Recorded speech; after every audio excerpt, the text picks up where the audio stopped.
both our mind and body are physical entities. They are made of matter. That is why we have to call them physical entities. The body is made of gross matter, while the mind is made of finer matter. In fact, the mind is a product of the physical energy in the body. Energy is the source of all matter. Matter consists of energy, and the matter is made of energy. Everything and being in this universe is made of the universal energy that we call matter.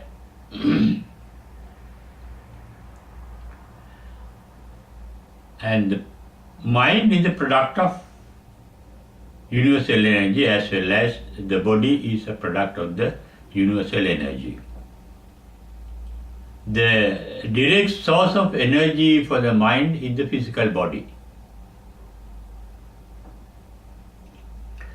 Physical body inclusive of the brain.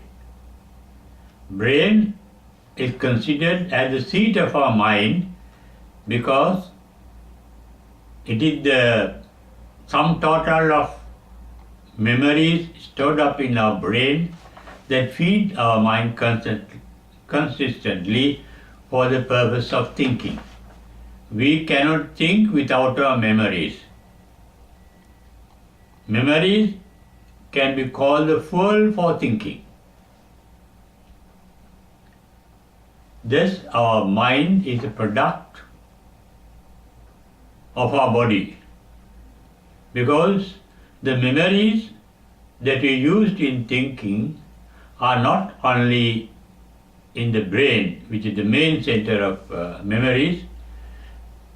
Memories are there in every cell, in every gene, genetic engineering called. Our genes carry the memories of our all ancestors, coming down from the town immemorial. Even the heart has been considered now after the heart transplant as a seat of memory. Even our heart carries memories. Thus we find both the mind and the body are made of matter, made of physical energy, made of universal energy. Nirvana is not made of matter, is not made of physical energy. It is beyond both the mind and the body. But the mind can sense the effect of nirvana. That effect can be explained with an example. That is why it is said at the beginning, at the Kevat Sutta. Kevat Sutta of the Digha says, Vijnanam Anidasana. Vijnanam means we cannot explain what nirvana is, but we can feel and we can sense the effect of nirvana, bliss of nirvana. Even if you eat sugar or honey or something sweet, you can't give an example to show what sweetness is. Sweetness has to be experienced. And the nirvana too has to be experienced. Here experience means it must be felt by the entire mind and the body. A tranquil mind, a blissful mind and a blissful body shows the effect of nirvana. That is why the enlightened could undergo severe physical pains. They are aware of the pain in the body, but they don't suffer. The suffering what we call suffering is a mental element. It is a mental feeling. They have the sensation of pain, but they are not worried about that particular pain. There is no sorrow with regard to that pain. There is no resentment or anger with regard to that pain. So is the pleasure.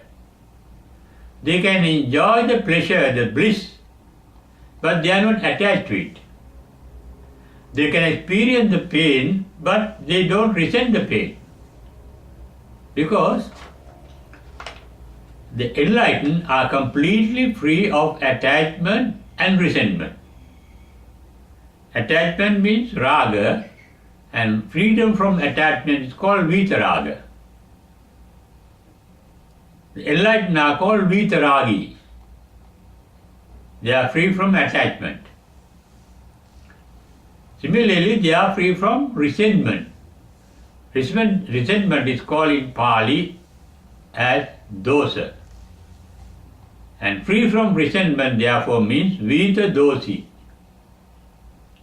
Though they are free from attachment and resentment, they are aware of the pain. Though they are not disturbed by the pain. In the Mangala Sutra it is said, Puttasa loka dhammehi chittangasana kampati. They are in touch with the world, the worldly pain. Their body can feel it. Their mind can be aware of it. Because awareness is a quality of enlightenment. Vita mohi means with full awareness, fully sensitive. They are sensitive, but they are not worried because there is no self to be worried in the nirvana. There is no atta. Atta is the Pali word used to express what is meant by the self. That is why Buddha says, Sabbe Dhamma Anatta. The phenomenon called nirvana is free from Atman, the self. That is why it is said by Reverend Buddhaghosa in his Visuddhimagga, Atti Nibbhuti na Nibbhuto. There is a state of bliss called nirvana, but there is nobody enjoying the bliss there. There is no self in nirvana. Not only in nirvana, in the real path to nirvana, there is nobody traveling or treading that path. That is why Reverend Buddhaghosa said, Magga matti gamiko noijjati. There is a path to nirvana, but nobody seems to be traveling that path. There is no body. There is no self in it. The path to nirvana is automatic. The motion in the path, the movement in the path is automatic. There is self-driving. Nobody is driving. The path itself is in motion from the worldly state into the super-worldly state or non-worldly state called nirvana. Nirvana is beyond the physical states of our universe. The physical world, according to Buddhism, is made of Patavi, Apo, Tejo, Vayo. They are the elementary states of the physical world, elementary nature of the physical world. The nature is a certain activity in the physical. The physical world is dynamic. In the dynamic world, we get four major activities or events, we may call it, not activities, certain events. Now, earlier, during the Greek period, philosophers thought that the matter or the world, the universe is made of solid, liquid and gas. The universal energy produces solid, liquid and gas. But Buddha says the physical world, the physical universe consists of elements called, activity called Patavi. Patavi is explained as Yan Tadda Lakkanam Tam Patavi. That is the Pali explanation of Patavi. Tadda means pressed together. The physical entities are pressed together. Our body is pressed together. The earth is pressed together. Every planet is pressed together. Every star is pressed together. A stone or a tree or a plant, they are pressed together. That nature is called Tadda Lakkanan Tam Patavi. When the elements are pressed together, when the molecules are pressed together in any item, there is the creation of an electrical charge, because the finest units of matter that the Greek philosophers realized was called atom. Atom has a nucleus and electrons moving, revolving round it, rotating and revolving round it. When two atoms get close to each other, pressed together, they get electrically charged because the outer covering is made of electrons. Then they are pressed together, and when they are pressed together, what happens is, due to that particular contact, maybe positive or positive or negative, it's normally the positive and negative that contact each other. Positive and negative poles are attracts each other. Negative poles repels each other. When they are attracted together, even electric current is produced by the combination or binding together of the positive electricity and the negative electricity. And that is called Tejo in binding together is called Apo, Abandhana. You see the binding together is more prevalent in water. Water, they are always bound together. Molecules are always bound together. And that binding energy is called in Pali Apo. Pressing energy is called Patavi. When there is binding energy activated, there is electrical charge, and that getting electrical charge or electrical heat is called Tejo. Yam Paripachan Lakkanam Tam Tejo. When things are getting combined together, pressed together, Tadda Lakkanam, then they get bound together, Abandhana Lakkanam, Tam Apo. Paripachan Lakkanam, Tam Tejo. When the electrical charge is produced, always it produces electromagnetism. Electromagnetism leads to attraction and repulsion. Attraction and repulsion are movements, motions.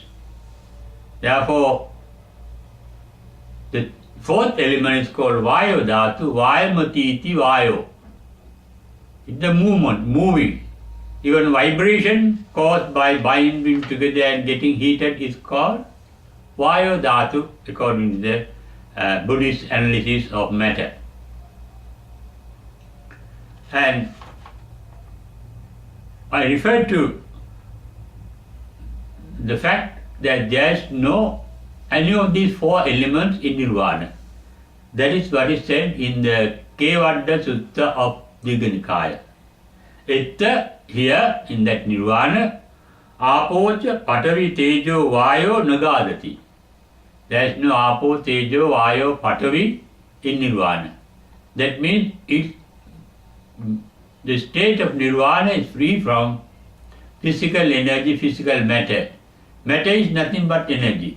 Matter is a product of energy. Therefore, there is no physical energy in nirvana. Whatever that is made of physical energy is subject to birth, decay and death. A thing can be manifested, that means birth. Whatever manifested get degenerated. Whatever generated by the physical energy leads to degeneration thereafter. And that is called jara in Pali. Jati, jara. Then finally it has to end, that is called marana. Whatever that is born in the physical world is subject to birth, decay and death. On the other hand, nirvana is free from birth, decay and death. Whatever that is subject to is called sankata in Pali. Sankata is composed of physical energy or composed of certain parts or certain elements. Whatever that is composed get decomposed. That is the nature of our nature. And in nirvana, beyond the body and the mind, there is a state that can be experienced, but in that experience there is no person experiencing it. Atti nibbhuti na nibbhuto. But that sensation, that feeling is felt, pervaded in the entire body. The entire body and the mind get pervaded by the bliss of nirvana. That is why those who attain nirvana can never suffer mentally. Puttasya loka dhammehi chittam gacana kampati. No vibration, no motion, no difference, no disturbance is caused in the enlightened mind by the world vicissitudes, changes. That is why they do not suffer through the physical pain that they experience physically and as well as mentally. Mentally experience means they become aware of it. They become aware by there is no self to suffer in the enlightened. Furthermore, the Kevada Sutta says, Etta namancha rupancha asesam uparujyati. Our body and the mind, namancha rupancha, form and the mind, the body, physical form, and the visible form and the invisible mind disappear in nirvana, nirujyati. That means there is no body to suffer in nirvana, there is no mind to suffer in nirvana. But this can be attained not at the enlightenment, but at the final passing away called parinirvana. What happens at the nirvana, enlightenment, is the disappearance of all mental pains. Soka, parideva, dukkha, domanasa, those are the names used to denote the different mental pains that we experience. No more mental pain in nirvana because the mind is not functioning in the form of thinking. What we call pain is a form of thought. It's a form of thought. Pain we dislike, we resent, we hate. But there is no hatred in an enlightened mind. There is no resentment in an enlightened mind. There is no process of thinking in an enlightened mind. That is why Buddha said in his first paean of joy that he raised after enlightenment, Visankhara gatan citta. The thinking process came to an end, it stopped. Because they have no need for thinking after enlightenment. We think because of our likes or dislikes or ignorance or unawareness. Enlightenment means the complete freedom from raga, dosa, moha, called attachment, resentment and ignorance. And in that state, there is nobody experiencing pain, although there is the sati or the awareness of the particular pain. There is nobody means they are not dominated by the mental element called self. Self is a mental formation, it is a mental image. That image is made of the past memories. We remember our young days, we remember our babyhood, we remember our parents, teachers, schools, village or town or country. We remember so many things. My country, my wife, my husband, my daughter, my son, my brother, my sister, etc. We remember. They are all mental images. But after enlightenment, they do not consider these mental images as one's own self. They are only illusions. I can think of so many things, but all those thoughts are illusions. They are not actual realities. Though they appear to be real, they are not actual realities. That shows there is full awareness or full sensitivity in the mind of the enlightened one, but it is free from thinking. Free from thinking means free from attachment, free from resentment. Attachment means a form of thinking. It's a principle. When we get attached, how nice it is, how nice she is, how nice he is. Let him, her or thing continue for my future enjoyment. That is a form of thought. That is attachment. So is resentment. So is ignorance. You feel, I don't know, I want to find out. Then we are inquiring. Inquiry is a form of thought. The enlightened mind is free from thought. That is why it is said, Etta namancha rupancha. Nama means the mind, rupa means the body. There is no mind, there is no body in the nirvana. That mind and body really vanishes at the parinirvana, not at the nirvana. At the enlightenment, there is both the body and the mind, but no suffering. The content of the mind is called suffering. That is what Buddha said in his first discourse called Dhammacakkappavattana Sutta. Sankittena pancha upadanakkhandhapi dukkha. Upadanakkhandha. Upadanakkhandha means conditional states, 5 conditional states.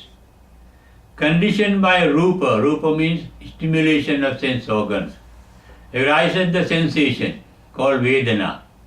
Therefore, it is a conditional state. Upachaya, it is paticca samuppanna, conditional arising. Therefore, rupa, vedana, sanya, sankara, vijnana are called conditional states. Upadanakkhandha. Skandha means a unit. A unit of a bundle of stimulation is called rupa. A bundle of sensation is called vedana. A bundle of recognition is called sanya. Now, for example, when you see somebody's picture, maybe your mother or father, then with that picture, there is a visual memory rising up. There is the audial memory rising up. There is the oral memory. You can remember what you have seen regarding that particular person. You may remember what you have heard from that person or from others about him or her. Rupa, Vedana, Sanya, Sankara. Sanya are like that, a bundle, a group of memories, signs, and that leads to thinking. Thinking is not a simple single event. It is a series of events. It is a stream of consciousness called. It's a of event called thinking. It's called Chintavali, Chituvili in Pali, in Sinhala. Therefore, the Panchapadana Kanda Vidukkami, the entire thinking process is called suffering. We suffer due to our thinking. When we think that something is pleasant, we have to suffer because that pleasantness cannot last long. No, even the pleasant thing that make you pleasant cannot last long, because everything is born to decay and die. So is a feeling, so is a thought. They are dynamic and temporary and impermanent. That is why even the pleasantness leads to suffering. That is why it is said in the Piyavaggo Dhampada, Piyato Jayati Soko. Pleasantness leads to mental suffering. This shows the nirvana is free from both the thinking process and the physical energy producing thinking. And that state is not dominated by the memories, not dominated by the mind. We in the physical world are dominated by our mind as well as by our body. We have physical requirements that we have to, physical needs, physical urges that we have to satisfy. So do we have mental urges, needs, temptations that we have to satisfy. And our entire life is struggle to satisfy both our mind and the body. Body means sense organs. We have to satisfy our eyes, we have to satisfy our ears, we have to satisfy our nose. That is why we get delicious smell in the food that we eat, the food we cook. We need the delicious smell for us to get the appetite for that particular food. Delicious, pleasant look of the food that you are going to eat. You have to satisfy, and sometimes pleasant things to hear while we are eating, in our breakfast or in our lunch or in our dinner. We switch on music because we enjoy not only food but the pleasant music while taking the food. Sense satisfaction is the greatest struggle in our day-to-day physical living or physical life. Nirvana is supposed to be both beyond that mind and the body. And that is of a different dimension. There is no physical dimension in that. Nirvana is called akalika. There is time in our mind, that's a mental psychological time, as well as there is the physical time. Event takes time to happen. Thoughts take time to process, time to think, time to proceed. And also there's a psychological time. In our mind we can go back to our past, remember things of the past, as if we are living in the past, we can go back to our past, or we can imagine and go forward into our future. The mind is capable of that motion. That is why the mind is called a samsara. It is a state of motions. And beyond this mind and the body is supposed to be the state called nirvana. Annihilation of the mind or the mental process is called nirvana, and annihilation both the mental process and the physical process is called parinirvana. Therefore, nirvana is a non-physical state beyond our physical body and the physical mind. But our actual reality is consisting of both our mind and body. And we have to face it as a reality. Not an actual reality, but as a reality that we have to undergo. But within that physical reality, we can have a sense of the non-physical reality. That is by the process called the Buddhist meditation. Buddhist meditation is consisting of two aspects. One is called samatha bhavana, tranquility meditation, making the mind tranquil. Mind becomes tranquil when there is no thinking. Mind becomes tranquil when there is only awareness, when there is only sensation, when there is only sensitive, without thinking of what one senses or what one becomes aware of. Non-thinking mind is a form of mental tranquility. And when the mind is so silent, so motionless, one can be aware of the entire nature of our mind and the body. Body is a state of change, of flux.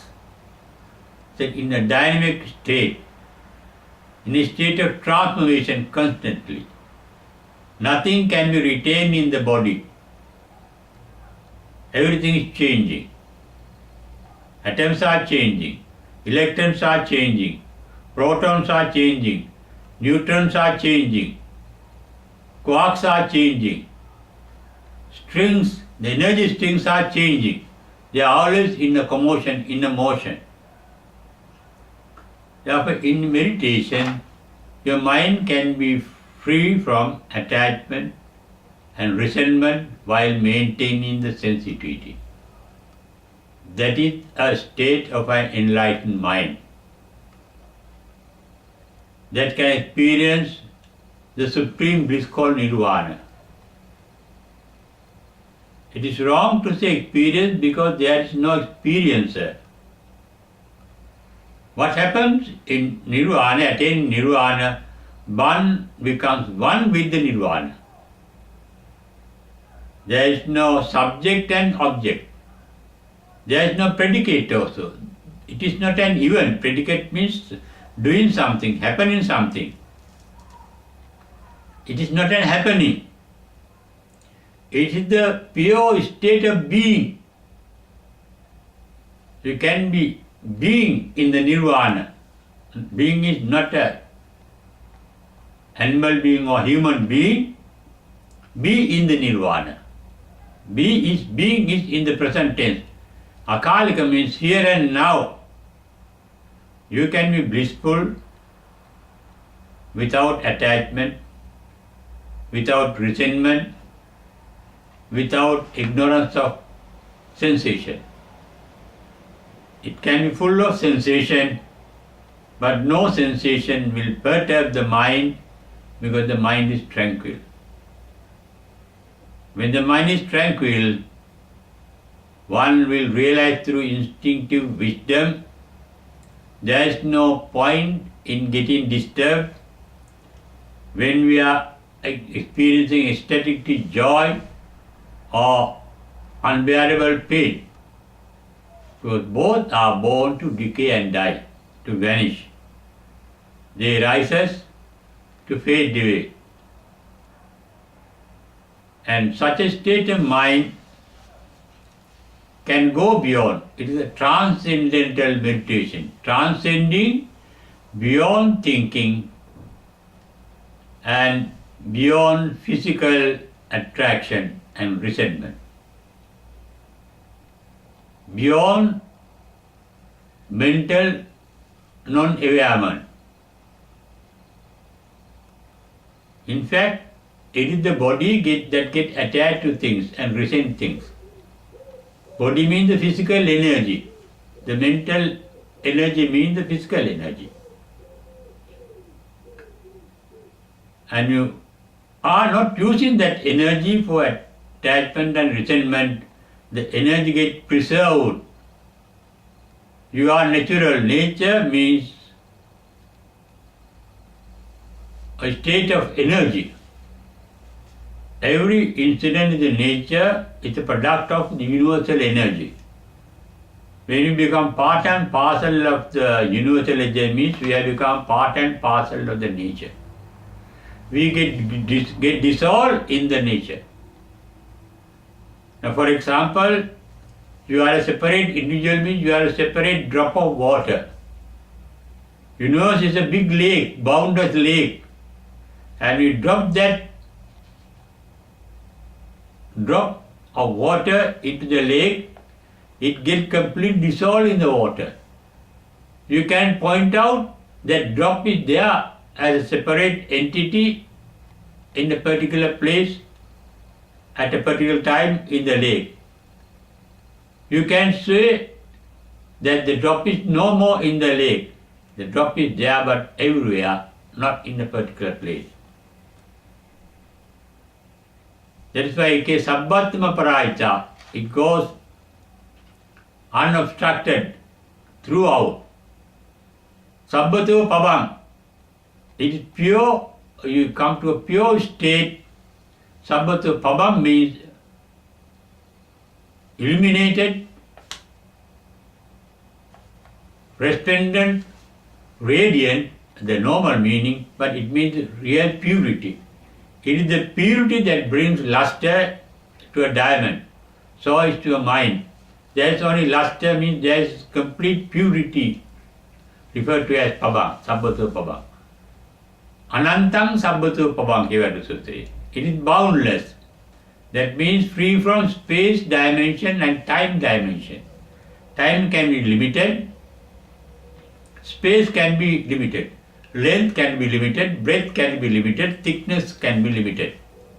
But in a state of nirvana, there is no such limitation. Anantang Sabbato Pavang, in perfect purity. That is why the Buddha advised his disciple for 20 years after enlightenment, Sabba Papa Sakarana, remove defilement from the mind.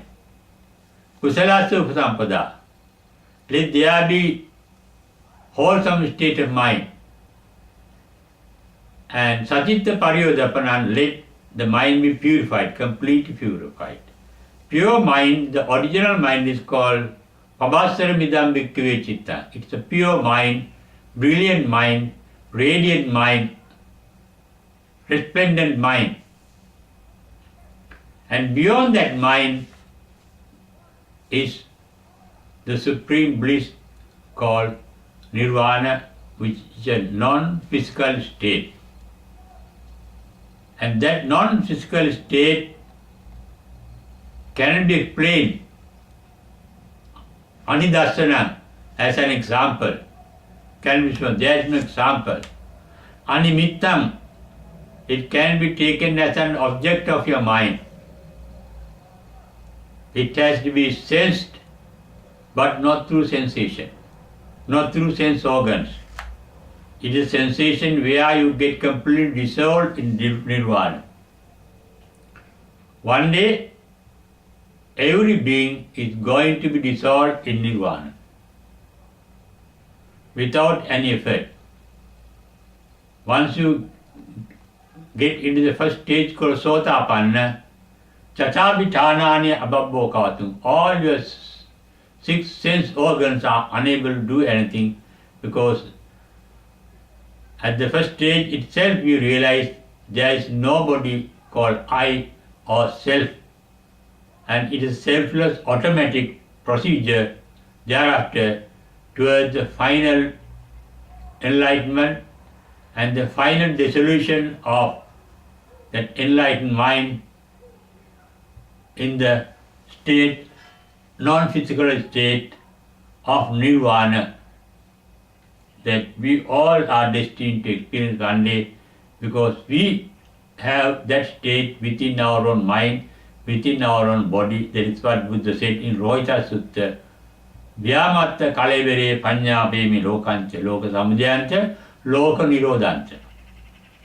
The nirodha, the nirvana is within our 1 fathom, about 6 feet physical body. And mind is the product of that body, and hidden in that mind is the supreme bliss, the non-physical supreme bliss called nirvana.